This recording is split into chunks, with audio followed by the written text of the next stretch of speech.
Today, I will share with you a moving narrative about a mother's unwavering love and the indomitable power of hope to overcome life's toughest tribulations. Enjoy the story. Sarah Taylor's anxiety grew as she watched her husband John pace their modest suburban living room incessantly, his features distorted with anger and frustration. John's irritability had skyrocketed since his 8-year-old son, Michael, fell victim to a rare autoimmune disease. Without warning, John stopped walking, fixed his piercing blue eyes on Sarah, and left the room. Moments later, the sound of scuffling in the kitchen indicated he was making tea, a ritual he adopted to deal with stress. With her heart racing, Sarah followed him. She found John at the kitchen counter, his hands shaking as he tried to pour sugar into his cup.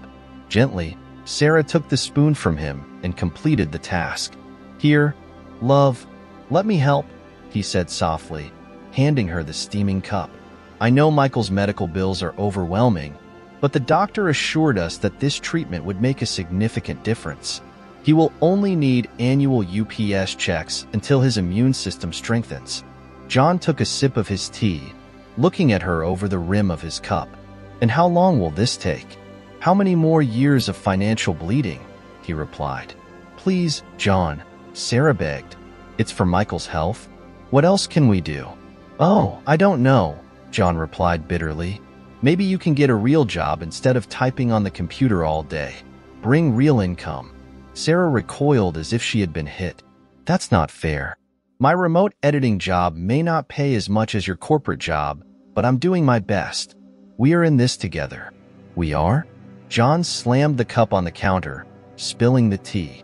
"Because it feels like I'm the only one making sacrifices. Do you expect me to keep paying for Michael's treatments while you play mother at home? So what do you suggest? Robbing a bank?" Sarah exclaimed, exasperated. Then an idea occurred to him. "I just remembered. I inherited Aunt Mildred's house in the country when she passed away last year. We can sell it for some financial relief." John scoffed. "That shack falling apart. Good luck selling that monstrosity." "Accept it, Sarah. We are trapped by your son's never-ending medical needs." "Our son," corrected Sarah sharply, with tears in his eyes. "Michael is our son, and I can't believe how insensitive you are being. He didn't ask to be sick."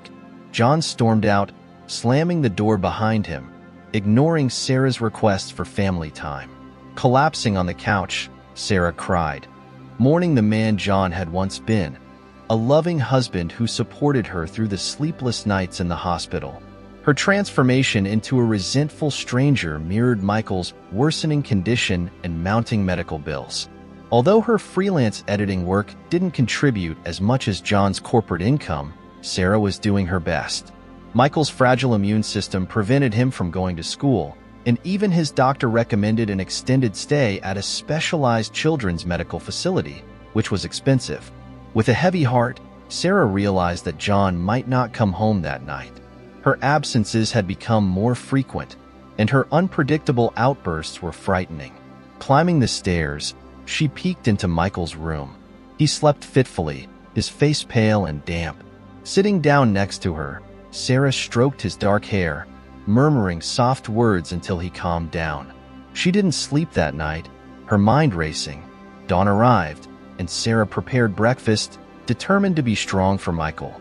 The sound of the keys in the door made her tense. John was home, but he wasn't alone. An unknown young woman, heavily made up and dressed inappropriately for the time, clung to him. "Who is she?" Sarah stuttered. "This is Tina," John announced proudly. "She's the new owner of the house, so show some respect." "What are you saying?" Sarah could barely process her words. "I'm saying you and Michael need to leave. This is my home, and I will not tolerate your lack of respect." "You can't be serious, John. Where are we going? What about Michael's treatments?" "Not my problem," John shrugged. "Take him to your aunt's house. You are not fit to raise him in your condition." "Please, John," Sarah begged, tears streaming down her face. "I'll be generous and give you an hour to pack your things," John said sternly. "After that, I will call the police. I'm going to file for divorce myself." Trembling, Sarah packed her things, grabbing documents and emergency cash. Michael appeared in the doorway, confused and rubbing the sleep from his eyes. "Let's go on an adventure to the countryside, love. Doesn't that sound fun?" Sarah said, forcing a smile.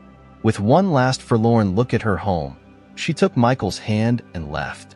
Walking down the street, Michael's voice shook. "I hope Daddy is okay. Isn't he going with us?" "No, darling," Sarah replied, holding back tears.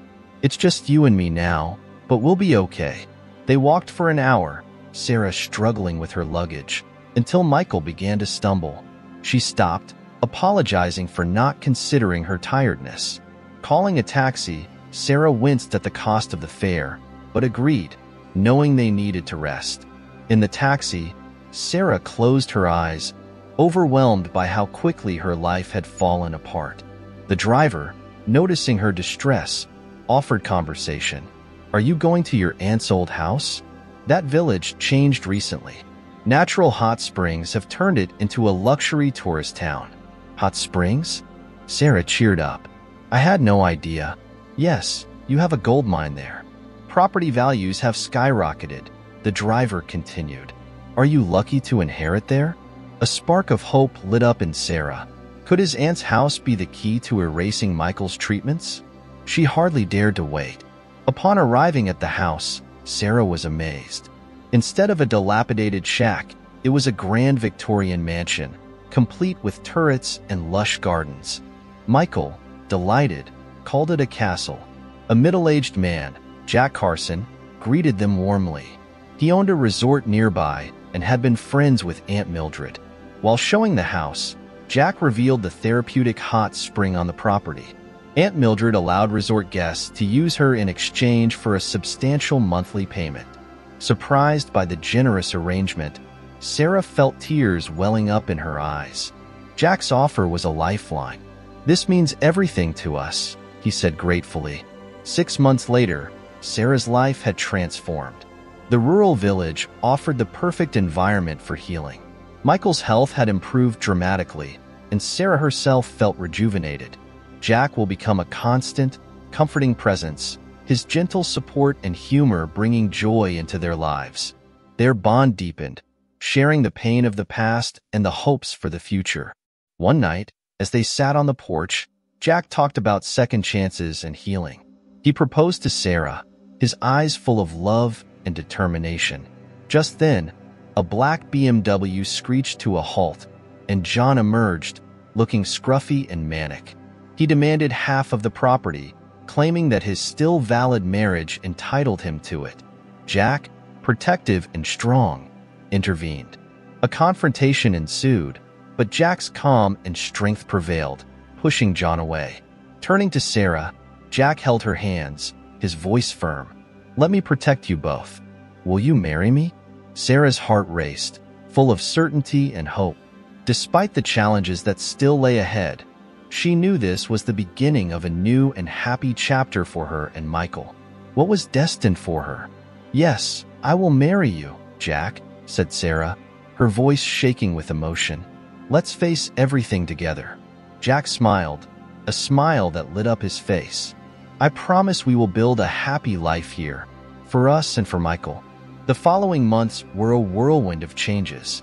Jack and Sarah were married in a small ceremony in the Victorian house, with neighbors and friends from their new community.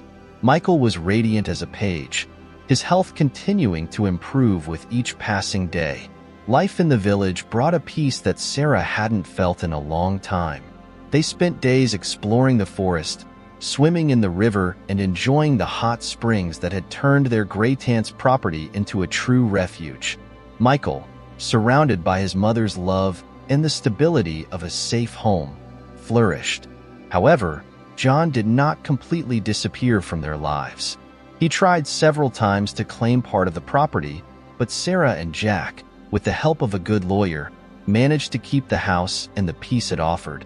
John's every attempt only strengthened Sarah's resolve to protect her new home and her new family.